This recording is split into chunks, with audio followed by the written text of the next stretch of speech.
Having a decent controller can make a huge difference in how you play a game. It can separate the casuals from the pros. And to some, this is a decent controller. The Xbox Elite Wireless Controller Series 2. Xbox's follow-up to its first premium controller, the Series 1. It has been out since November of 2019 and has remained one of the top controllers to beat.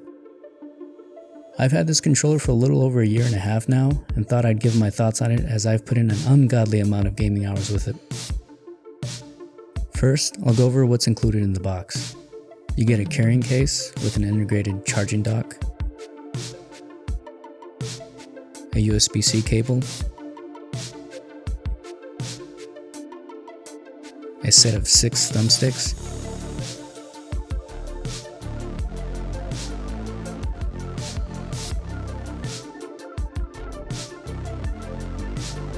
four paddles,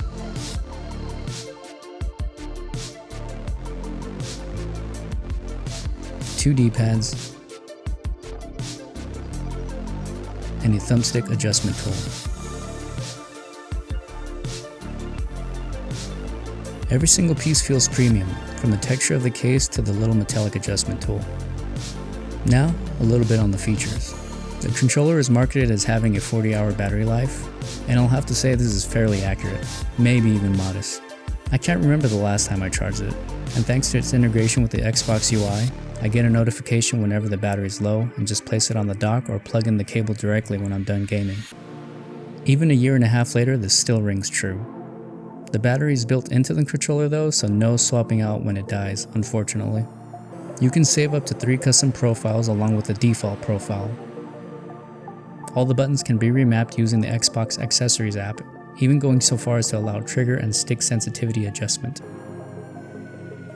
The triggers can be further adjusted by using the trigger stops on the back of the controller with 3 different levels to choose from.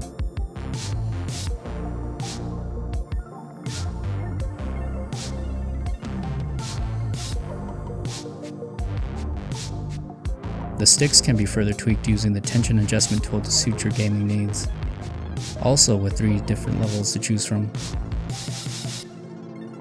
The bottom of the controller sports a 3.5mm jack and a port that makes it compatible with most Xbox controller accessories.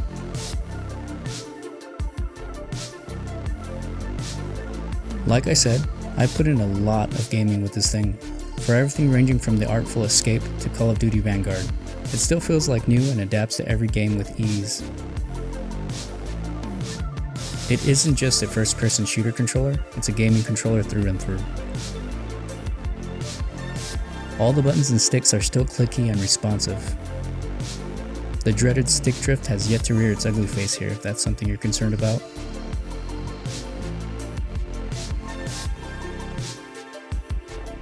If you're a serious gamer, the paddles and the customizable buttons can give you a competitive edge.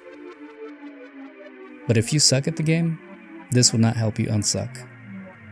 I suggest you practice and get comfortable with the game before you move on to stuff like this. On the flip side, looking at this from an accessibility standpoint, I could see this opening up gaming avenues for some people because of the ability to customize the paddles. Though nowhere near the level of the Xbox Adaptive Controller, this might be a step in that direction if that's something you're looking for. A quick disclaimer though, I'm dumb and know nothing about the subject, so take it with a grain of salt. I would be remiss if I didn't mention the negatives about this controller, or the lack thereof. Frankly, at the risk of sounding like an Xbot, there really isn't much to complain about. This controller is well thought out and has held up to my repeated greasy gaming assault time and time again. The only thing I would say is that it would be nice to have the option to swap out batteries in the event one ever dies.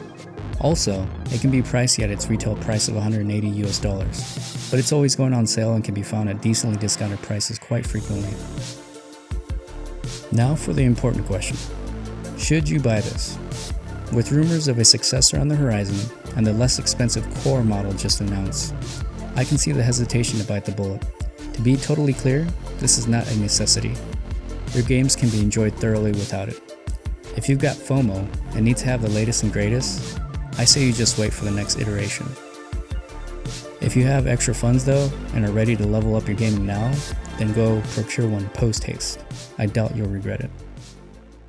That about sums up my thoughts on this controller. Thanks for watching. especially if you made it this far. Again, I appreciate any feedback on the video, and I'm curious to know if any of you that own it have had similar experiences. Like and subscribe if this tickles your fancy. Until the next video, later.